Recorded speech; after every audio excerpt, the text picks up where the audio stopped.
Hi, welcome to School of Miracles. My name is Kelly Lorraine, and I'm here with Miro, and we're here to talk about Thursday triggers.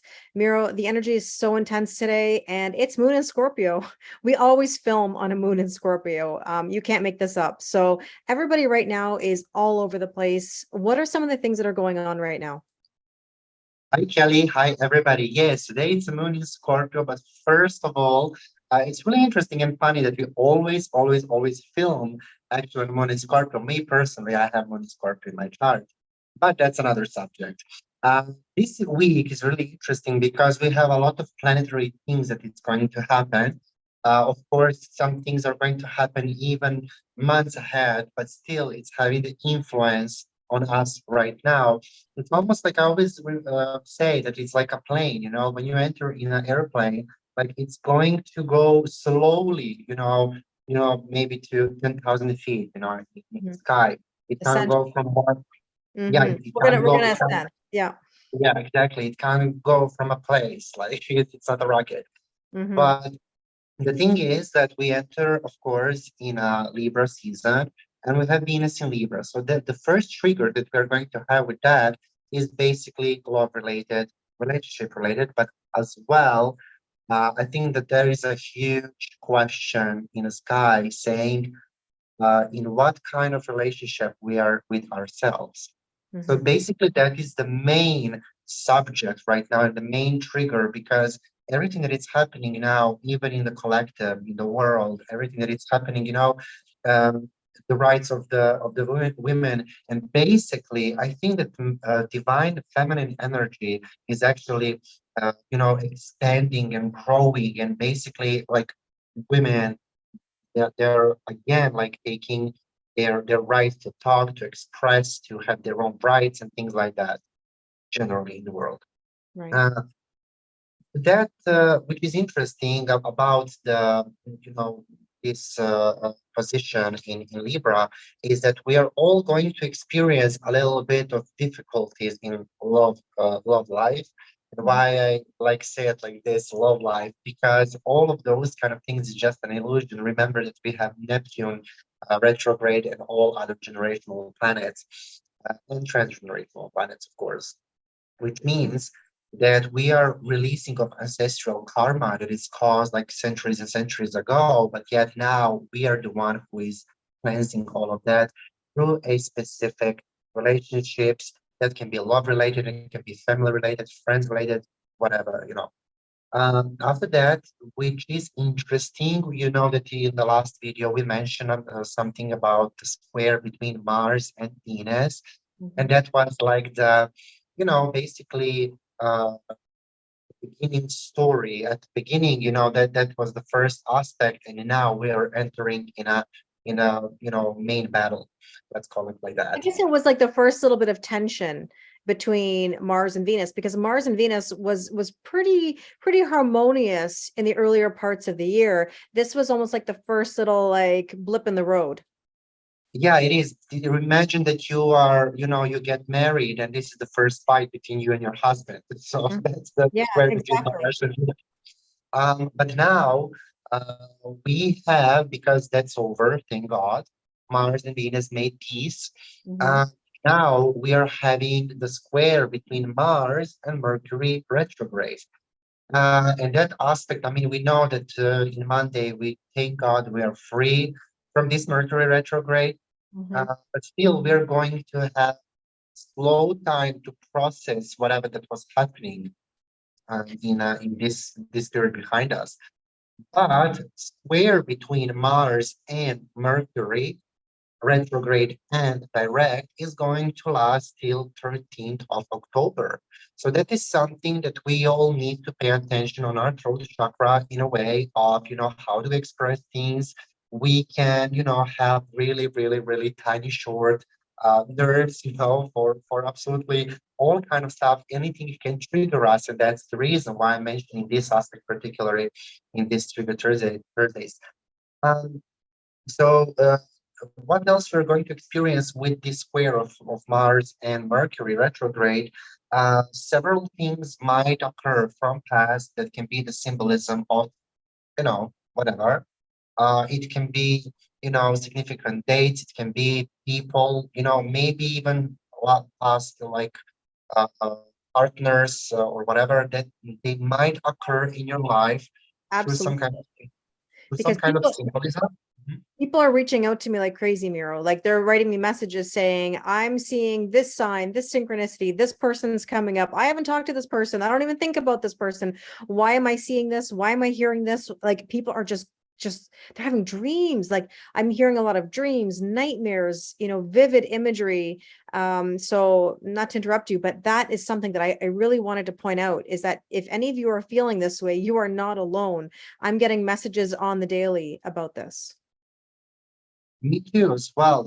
There is a lot of issues now with that because people generally, we have as a collective one part where we didn't dream at all. Nobody. No, we didn't have dreams. We didn't have anything. It was blank. We go to sleep, we wake up. Mhm. Now we have dreams, but those dreams might be something connected with that synchronicity from Mhm. people from past, from those kind of things, signs next to a road. But now what is in our mind is that, oh my God, I had a dream about this person or this situation. It probably means something. And we give way too much intention and focus on something that is only a trigger, nothing else. So I'm not saying that now we don't need to be focused on our dreams. Yes, we do. And we need to be focused, but not in a way of thinking that that is shaping us to become something else, Right. so that was just a kind of cleansing part of our spiritual side. Uh, as well, this Mercury and Mars is going to basically, let's call it like this, it's going to push you towards investing.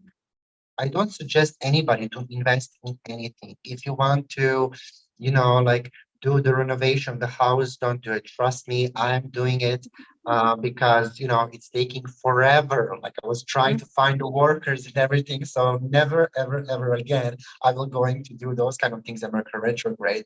I Mhm. mean, thank God it's not Mars retrograde, but we are going to have that aspect in following months. It's going to be really, really, really intense. I'm not saying heavy, but it's going to be intense because Mars in Gemini in retrograde. I mean, we will talk about it. I don't want to confuse people now. Mhm. Um, of course, today we have the Moon actually in Scorpio, and we know that Moon in Scorpio is always about transformation. It's always about Emotion. how it The is. emotions. It is, but it's, I hear passion. That's the thing. Yeah. I hear passion. I mean, of course, emotion as well, but passion is the Yes. main thing when it's Scorpio. When we have passion, we can build anything. Yes.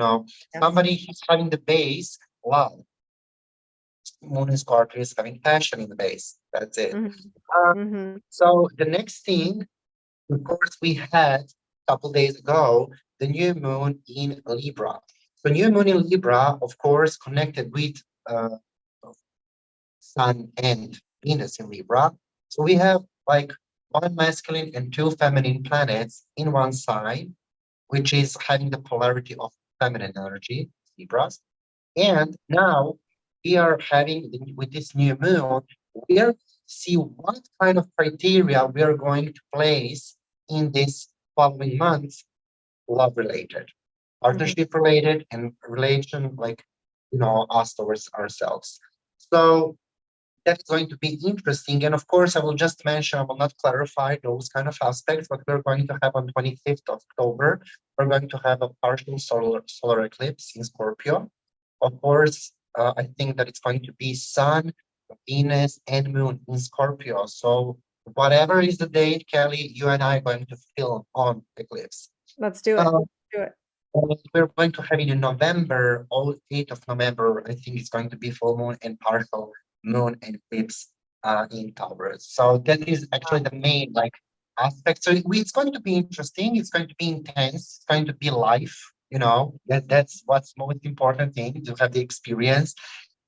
It's nothing. I just want to remind everybody who is watching this, astrology and all those kind of things is just our GPS of life. It's not set in the stone. It's not something that you need to like be blind and follow. It's okay to know that it's information. If you're having, for example, flour, the eggs, the butter, and something, you can make how many meals out of it? I mean, not just those three, you know. So if I give you as an astrologer, chef, if I give you the suggestion how Mhm. to do it or what to cook, you have all the freedom in the world to do it by your own and follow your own intuition. It's There you so go. interesting that you just said that because I mentioned it in a reading that I filmed the other day. And as a teacher, I've always said this. Yes, knowledge is power. Absolutely. But what you make of that knowledge is even more powerful because you can know all the aspects. You can know all the knowledge in a book. But when you have that knowledge, what you make of it, how you use it is actually what's going to help direct you forward. And so it's the same thing, just like you're saying. This is solely information. What you make of that information is up to you. And Now, it's so connected with anything in life. yes, You know, people asking for love, people asking for business, for success, for money. What are you doing with that? Are mm, you ready to receive that? You know, you can ask it, but you know, and you will maybe even be given by higher power or somebody else in your life. But what are yes, you going to do with it? And that's something basically that people feel stuck in particular at that moment. of course. And it's one thing to ask for happiness, it's another thing to allow, right? Same thing with love, finances, work, career. It's one thing to ask for it all. Okay. Can you allow it? And then what will you do with it? Because most people get what they want and then they don't know what to do with it. They don't know how to navigate going forward. And something that we talked about in previous episodes was what we were going through a few weeks ago, or even up until recently, was what we called the lull before the shift, where everybody felt this anxiousness or this anticipation. And all of a sudden now we are seeing the major shifts, especially in the world, like you said, again, with women's rights. And I want to make sure that everybody knows that I stand with the women in Iran. The death of Masa Amini is an absolute travesty, and we need to stand up for our rights and our freedoms. So voices must be heard. And you can see this all over the world right now, where we are shifting. And so that lull that we had, now you can see just went into, major motion here.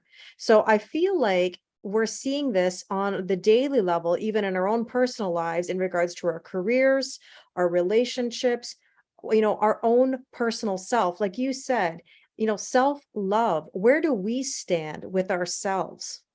Where do we need to stand up? Where do we need to speak up? Where do we need to rip the band-aid off? Because now I don't feel like we're in the lull before the shift. I think we are in the shift. We are there.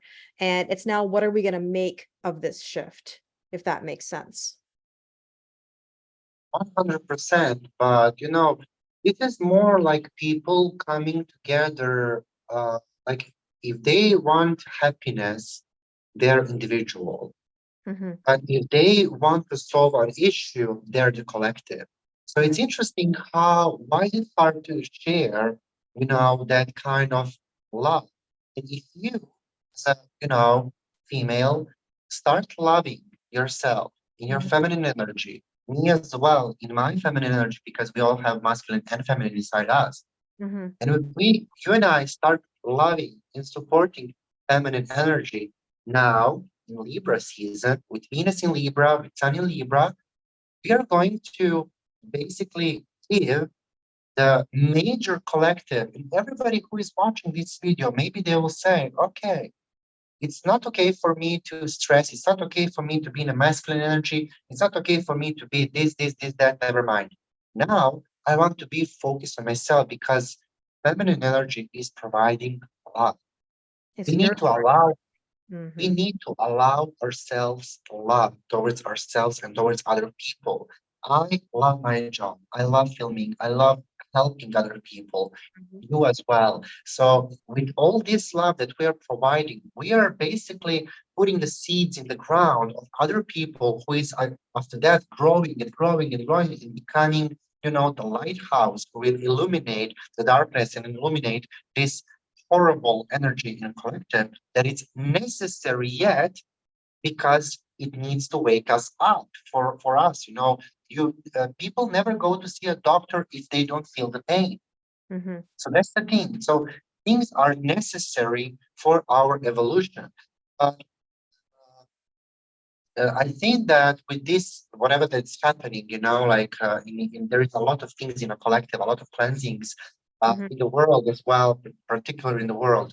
Um, and every single country is hit by something, like again, in Serbia over here, we have a situation as well. But, I also love to talk about individual perspective, like what is going to happen. I don't love to get so deep into those kind of subjects, like what's happening in this country, in that country. This is not the political astrology or spiritual talk, Mhm. uh, political talk. Um, this is more like be us being here for you to say what do you need to do and how to solve these triggers. So I think that, and why I'm mentioning all of this, because we all have TV, we all have phones, we all have everything. We are getting informed by somebody, whatever and whoever that somebody is. So we can see, that's the thing, we can see. But the reason what the people is doing now, they are like turning heads. They're Mhm. turning heads. Don't want to help. Like there is a lot of times where in simple life, there's a lot of even TikTok videos on that subject, like a social experiment, a woman standing on a street and she just passed out. First of all, that woman was really nice. She was very nice dressed. She was really, the hairstyle, the makeup, everything. She like faked the passing out moment. There is like 20, 30 people running, calling the ambulance and everything else. Mhm. Another another social experiment where she was like a poor lady, like a homeless, something like that, messy hair, feeling a little bit like, like dirty, whatever. She passed out, Right. nobody came to help her. So we are judging by appearance. That's the thing. And Mhm. how can we be sure that the situation and information that we are hearing, listening, seeing, or whatever is truth? Right. Especially now with, of course, with this Neptune retrograde. I mean, not just Neptune, all the planets now, like 6 planets retrograde. So, but to make this story short, I don't want to be a philosopher here, but it's interesting how we only are selective in share, in support, in love. Somebody say, I love everything. I love animals, yet you're yelling at your cat or dog. Somebody say like, I love people, but yet you are, saying like, I hate her or something like that. Mhm. Don't be selective. If you want to feel love, allow it. If you want to feel acceptance, allow it. We need to allow. Imagine that you're having buttons and it all needs to be green. Allow.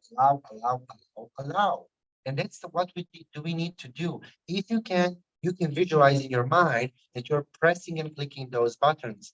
And with that, you will definitely start feeling better in your life, and with that, you will become that lighthouse that will illuminate and send light and joy and happiness and love, in your surroundings, and it's going to be given back. But what Mhm. do we need to do is to do that, and with that, stop having expectations. I agree. And I'm just going to add that Libra season, if we think about the tarot, the Empress, Venus, right? Taurus, Libra energy, we're in Libra season. The symbolism of the Empress is birthing a whole new cycle, right? It's nurturing, like you said. It's about passion and creativity. And she is the queen of the earthly plane. We have to appreciate the beauty of this earth and find ways to nurture the earth in whatever way that is. There's a difference when you talk about masculine and feminine energy. And as we know, we all have masculine and feminine energy within us. The idea here is that masculine energy is what provides and what plants the seed. And I think people confuse nurturing with giving, because masculine energy is the giving, the feminine energy is the nurturing. The nurturing takes time. Masculine energy is quick. It can be aggressive in regards to like Mars and pushing forward. But the feminine energy, the Venus, it's taking its time. It's planting the seed and nurturing it, the gestation period, and allowing things to grow naturally. And I think right now, this shift that we're in, It's not happening necessarily right away, you know? It's now the seed has been planted for change, and that change is going to nurture over time. And so that's what I think people have to recognize, is that it is going to take time to make change. We cannot change things overnight, but coming together collectively, voices, we're in this together. We are human beings. That is the human condition. And I think that's what people forget about. When you talk about social experiments, I would talk about this with my students all the time. One of the hardest concepts I found in teaching was for students to actually understand what is the human condition or human nature. It doesn't matter the race, gender, class. We are we're people. You know what I mean? We are equal in that aspect. We all make mistakes. We all go through the maturation process. We all grieve. Those are all things that are universal and that we have in common. And therefore, collectively, we all can identify with each other on some level, and we cannot forget that we are human beings and that we have to collectively come together and support each other. So we are nurturing major change in the world right now. We need to come together. So There's a funny story, like where I will like, it's not a story, it's more analogy. Like there is the neighbors, talking about like the regional flood that they had in their place. And they're saying like, so of course that it's like a hill, the house is on the hill and going all the way yes. down. Mhm. And they're like seeing somebody who is living all the way down and saying like, what happened? They're being so curious. Mhm. And they said, I need to change all the time my floors and everything. I have, the flood in my place and everything because of the river, blah, blah, blah. And then they're like, yeah, well, if you need anything, call me. And they're going home and saying, like, I don't care, honestly, because I live up the hill and, that's it. Like down there, some of the neighbors are having the issues with the flood and things like that. Then that there is the opposite, so this guy from all the way down remembers that he was at least curious to ask, how are you? Mhm. And when he up on the hill is having some kind of issue, that can be like fire or this or that, never mind, uh, he is the first one who is going to help. Mhm.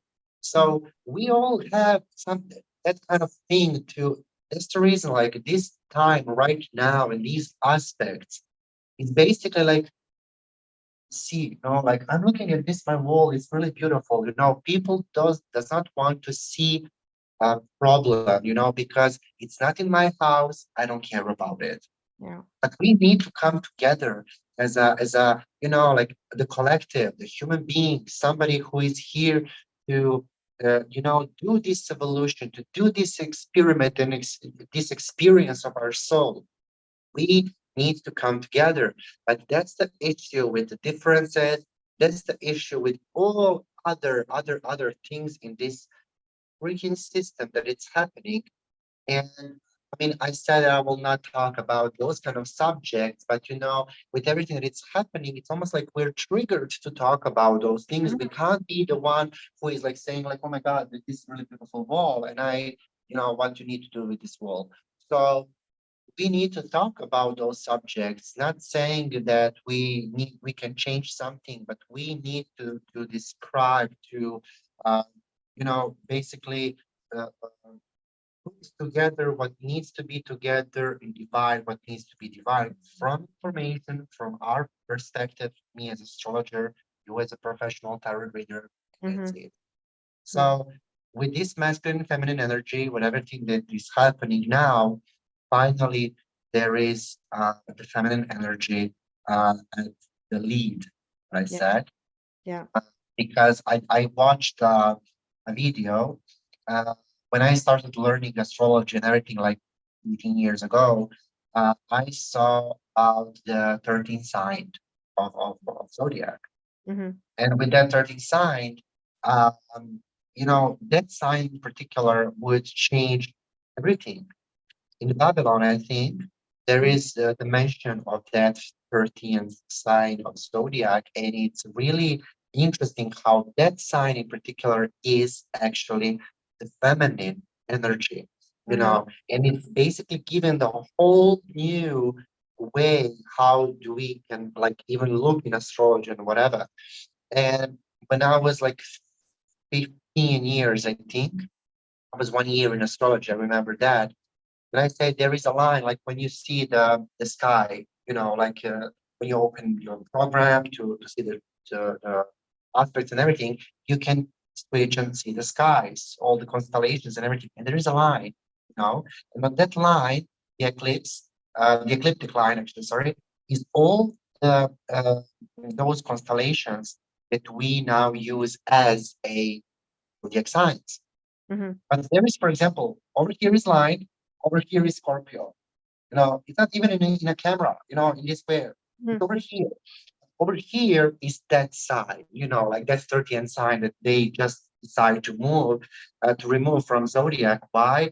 Because it's giving the feminine energy equal amount of rights with the masculine. So in who knows what century, they, remove it. So that's the reason why feminine energy was always like, basically underlined, not even equal with the masculine energy. And I think that's actually now we are feeling the consequences of those actions. And Mhm. now we are feeling and healing all those like, wounds that we have. And that's the reason why we need to rip band-aid and those kind of things. We need to see what are we healing. We need to know what are we healing. So yes, we are healing now our feminine energy inside us, Yes. regardless who you are, regardless of your gender, regardless of everything. Yeah. So we need to support feminine energy, same as the masculine. So if the masculine is the provider,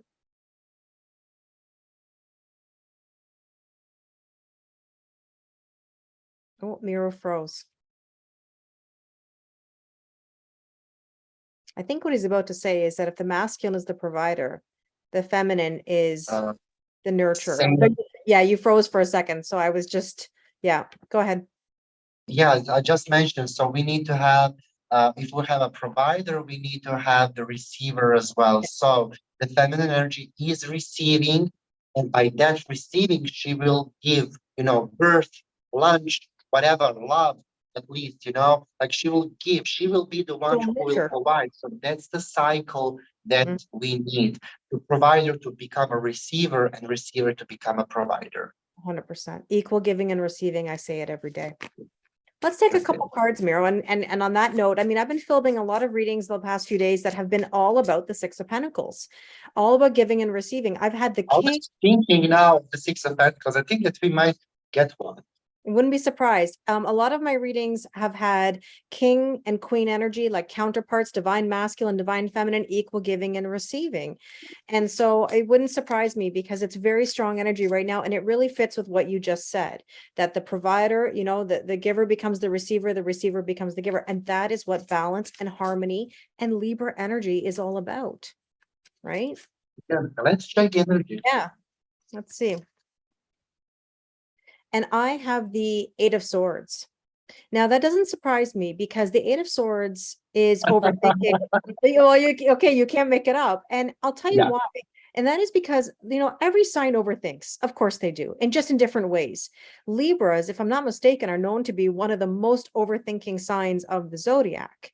And so therefore, I think Libra season, I think a lot of people are anxious, worried, overthinking about where do they fit. Just like we said earlier, like, where do I fit? What do I want for myself? What do I want in a relationship? So I think that where we're standing right now, people are just in real like overthinking mode.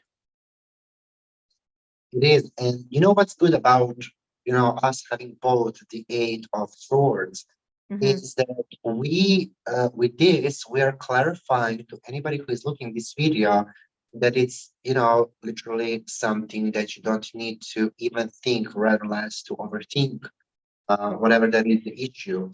Of course, Libras, yes, they are the overthinkers, but in a way of, like trying to find the balance in life. They're in constant need for that balance. So I think that now this is actually the mirroring of these two cards, mirroring in a way where everybody's now is going to be aware that they were the one who is stopping themselves, nobody else. You don't have the problem with your partner, you don't have a problem with your job, you don't have a problem with anything, you have a problem with yourself. And that is resulting with all other issues that you're attracting in your life with this kind of behavior. So when you change this behavior, when you get out and break through this kind of, not so good zone, then everything else is going to be solved. This is about, you know, what is the most important thing for you, to have your peace or solve the issues that is just the consequences of your actions. Definitely. I agree with that. And I'm going to just add one last thing. What have I been saying in my videos and live lately? Are things really complicated, or are you making them complicated? Because the consequences of the overthinking is what's, we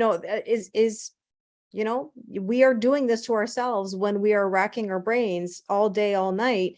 The consequences, we're manifesting such things. We don't want to manifest anything we don't want. Right? Exactly. So let's take a look at a second card here. And what do we need to know about this? Interesting. 9 of Pentacles, which is, of course, it's Virgo energy, but it's that pre-Empress energy where it's like we're on that brink of change. We're shifting from that 9, and you have the 6 of Swords. Yes. See, you just mentioned the word peace. It's almost like what you were saying is, do you want to be right, or do you want to be at peace? What would you prefer? Do you want to argue about something, or do you want to have peace? Do you want to overthink something, or do you want to have peace? Because there's the sun on the horizon. We're going to calmer waters. We need to feel good in our own skin here. We need to start feeling more confident. And that's that pre-Empress energy. And I think that's really beautiful. Those cards together are a nice segue. It's a nice match. That's It the is. thing. Yeah. And if we have the same element, that's something that, I mean, how I look at cards. If you Yeah. have the same element, we have the Ace of Swords and Six of Swords. When we get 8 minus 6 is 2. So 2 of Swords say, don't overthink, don't doubt, follow your gut, follow your intuition. So Mhm. if you want to go to these calmer waters and calm yourself down and to have that peace in your life, because we know that when is Libra, at peace, when the scales are even. Yeah. So now it's up to you. You can even be on this boat and you can, swing left, right, whatever you want. Then you will, like sink. So whatever that is happening like now in your life, I think that of course in this card we see the water, we see the emotion, the connection of emotion, which is water, and source, which is our mind.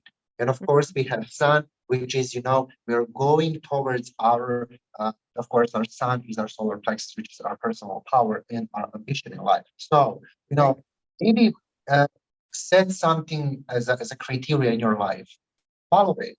And if anybody else is saying like, don't do it, don't do it, or even if you are saying that towards yourself, remember that you need to learn to say, so what? I don't care. If I feel it this way, I will follow this, and that's it. Mm-hmm. I want to make an observation about this card that I've never thought about before, but based on our conversation, look at how she's sitting here. And she's got this sort of, bearskin throne or chair behind her. And look behind, there's the swords. The swords have been put down.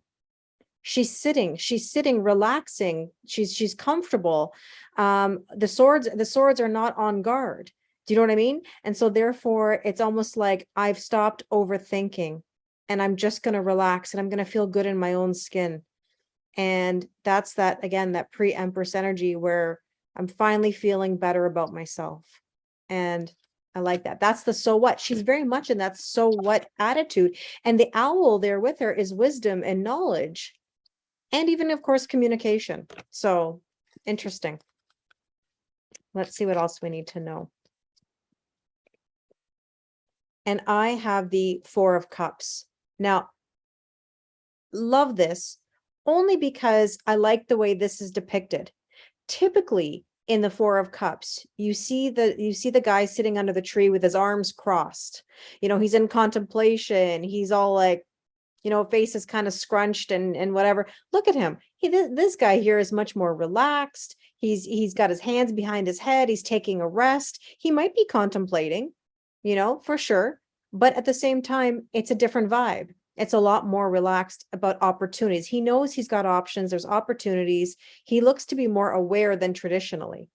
And you've got the Strength card. Yeah. Exactly. Yeah. Show me the previous card that you had. Yeah, that was You see the bear? yeah. So this is her, we know that the strength card, of course, it is strength, but this is like dealing with your inner demons, making Yes. peace with your inner demons. So this is more like maybe ego related, because we know that the opposition of the Libra is on axis with Aries. And, Sun in Aries, ego, ego, ego. So right now, I think that we conquer this ego of ours. We relax, we are that guy who is sitting under the tree and just, he couldn't care less. No. And that's the advice from the divine feminine, because the divine feminine started acting like, honestly, I genuinely don't care. No. And what's interesting is that you can see the two horses in the background, or there's a mother and baby, and you can see the light in the dark. You can see this is almost like the white. Now, what's interesting about horses, I don't know if anybody realizes, is that horses are not born white. They turn they turn gray and then towards white. So that is a process of change. But I find it interesting that this foal, this baby horse here is white. I look at him and he actually has a very similar look to this horse, like his hair and everything. And I'm almost getting the sense that where there's the representation here is definitely, of course, in masculine and feminine energies. There's protection here. And we are talking about the animals. On the previous card, you have the bear fur or whatever that is. Yes. Over Yes. there, you have the white horse. Over here, I have the white bear. So white as a purification, that's a color or something, that's a peace, that's a purification, that's something that it's innocence, I think that now, I think that there is a song called "The Innocence of Soul," something like that. Like, never mind. So basically, I think I'm not saying that we all need to be in a white color, of course not, but this is something like the fast changes are coming. They're on our way. We need to relax and understand that we need to work on our soul to purify it. So with what we can make it dirty, we can make it with bad emotions, with negativity, with overthinking, overanalyzing, overdoing, over this, over that. Who cares? With a lot of things we can like make our soul less and less white. So I think that that's the main subject that we need to work on this in this following week. Kelly, what is on the bottom of the deck? What's on the bottom of the deck? Yeah, Let's see. Oh, look at that. It's the sun. it's the sun, and I have 4 of cups. Cups. Yeah, that's really interesting. I said what I said. Totally. And I'm going to make one other point. And there's a video that I filmed on TikTok that had, so I pulled a deck out that I have not used in a long time. It was actually one of the first Oracle decks I ever purchased. And it's not a deck that I go to very often, but for some reason I was very drawn to go into my storage and take out some other decks that I haven't used in a while. And I pulled that deck. And that's where I got the king and queen dynamics that I was telling you about earlier, where I was like, wow, this deck is really powerful. And what came out with the king and queen in this particular reading was the horse card. And the horse card said on it, accepting help from others. And I had the 6 of Pentacles in another reading that was connected to the same energy as well. And I kept thinking, isn't that interesting what you just said earlier? Accepting help. The giver becomes the receiver becomes the giver. Horses can represent accepting help from others. And so I thinking back to this card and I'm looking at this picture and I'm like, there's no coincidence that this has a horse or has horses in it, because that is the energy right now. We need to allow ourselves to receive, at the same time balance our amount of giving, because we know that we are in a society of over giving. Over giving doesn't solve anything. It's like in the teaching world or with our students, telling students that they're amazing at everything they do does not make them well-rounded students. Research shows that by telling them they're so amazing, I'm going to give you this, I'm going to give you all A's, I'm going to do whatever, that doesn't make for a well-rounded student. We need to have a balance, right? We need to have resiliency. We need to have moments of dark, moments of light. So that equal giving and receiving is super important. And I'm definitely seeing that more and more and more in the cards lately. We need to prove, that's the thing. If you want happiness, prove it. Show me that you want it, show me that you want love, show me that you want to be successful, whatever. Show your feminine energy, how you're going to support it, not just by talk. Act, do something about it. Yes, totally agree with you, my friend. Well, Miro, this has been amazing. Thank you so much for talking about all the triggers this week. I hope everybody has a wonderful rest of the week. I'm so excited to see what's coming next week. The next while is going to have some pretty intense aspects. So we're going to have a lot to talk about. So thank you. It will be intense, and I just want to tell everybody who is watching this video, of course, in comments, leave us how do you feel about all these subjects that we went through this Trigger Thursdays. So thank you, Kelly, for having me today. This was amazing reading. Talk to you soon. Okay, bye.